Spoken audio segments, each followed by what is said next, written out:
In today's video, I'm going to teach you how to make a loop in Capcut.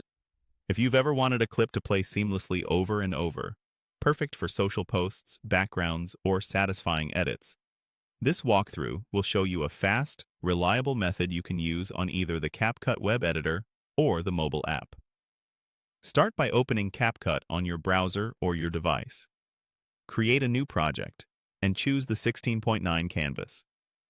That's the standard landscape format you see on YouTube and most widescreen videos. If your final destination is something else, like a vertical story, you can always switch later. But 16:9 is a great default while we build the loop. Next, add your video to the timeline.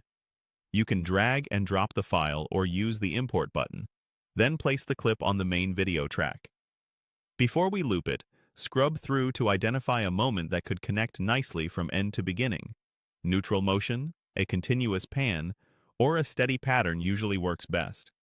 If needed, trim a tiny bit off the start or end to remove any abrupt movement. Now duplicate the clip so you have the same footage back to back. In Capcut, you can use the duplicate option or copy and paste. Either way, ensure the second clip snaps right after the first with no gap.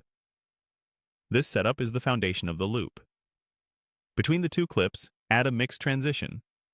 In Capcut, mix blends the end of the first clip into the beginning of the second, which helps hide the cut. Once the mix is in place, adjust its duration. A slightly longer transition can smooth out big movements, while a shorter one can keep snappy motion feeling natural. Use the preview to fine-tune.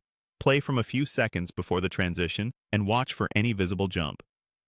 If audio is part of your clip, listen closely at the join. To avoid clicks or sudden changes, consider lowering the volume at the end of the first clip and raising it at the start of the second, or detach the audio and use a looping music track instead. To extend the loop, repeat the process. Duplicate the clip again and apply the same mix between each pair. For speed, you can select both clips and duplicate the pair, effectively doubling your loop each time. Keep testing playback as you go. You want the transition to feel invisible from one cycle to the next. That's it. Your video now loops smoothly.